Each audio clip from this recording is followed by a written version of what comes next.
বিসমিল্লাহির রহমানির রহিম। বিভিন্ন তাফসীর কারক এবং রিজাল শাস্ত্রবিদগণের মতে সামুদ জাতি উদ্ভব হয়েছে সামুদ ইবনে আসির ইবনে ইরাম ইবনে শাম ইবনে নূহ থেকে, এবং তিনি হলেন জাদিস ইবনে আসিরের ভাই। অনুরূপভাবে তাসম গোত্রের উদ্ভব হয়েছে। তারা সবাই প্রাচীন আরবের অধিবাসী ছিলেন এবং সবাই বসবাস ছিল ইব্রাহিমের আলাইসাল্লাম আবির্ভাবের পূর্বে। আদ জাতির পরে সামুদ জাতি উদ্ভব হয়েছিল। হিজরি নবম সনে নবী সাল্লাল্লাহু সাল্লাম তাবুকের দিকে যাত্রা শুরু করেছিলেন। প্রতিমধ্যে তাদের আবাসভূমি ও ঘরবাড়ি ধ্বংসসাবশেষ তার সামনে পড়ে যায়।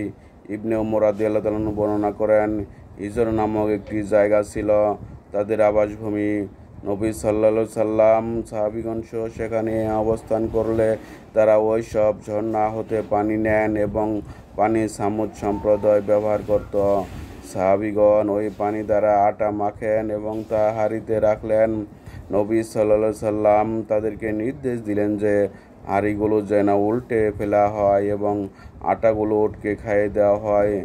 রাসূলুল্লাহ সাল্লাল্লাহু সাল্লাম সাহাবীগণকে শাস্তিপ্রাপ্ত সম্প্রদায়ের পাশ দিয়ে গমন করতে নিষেধ করেছিলেন এবং বলেছিলেন, আমি ভয় করছি যে না জানি তোমরা ওই শাস্তিতে পতিত হও যে শাস্তিতে সামুদ সম্প্রদায় পতিত হয়েছিল। সুতরাং তোমরা তোমাদের মধ্যে প্রবেশ করো না। ইমাম আহমদ রহমতুল্লাহ আবদুল্লাহ ইবনে ওমর রাদিয়াল্লাহু তাআলা হতে এটাও বর্ণনা করেছেন যে রাসূলুল্লাহ সাল্লাল্লাহু সাল্লাম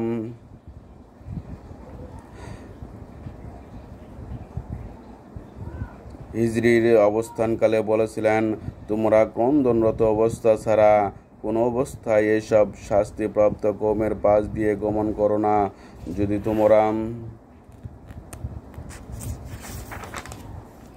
ক্রন্দনকারী না হও তাহলে তাদের এলাকায় প্রবেশ করো না, নতুবা তাদের প্রতি যে শাস্তি পৌঁছেছিল তা তোমাদের ওপর পৌঁছাবে। আহমদ ফাতুল বারী মুসলিম। এরশাদ হচ্ছে, আমি সামুদ জাতির নিকট তাদের ভাই সালেহকে প্রেরণ করেছিলাম। অন্যত্র সমস্ত নবী রাসূলগণের মতো তিনিও জনগণের আহ্বান জানিয়ে বললেন, হে আমার কওম, তোমরা এক আল্লাহর ইবাদত করো, তিনি ছাড়া অন্য কোনো মাবুদ নেই।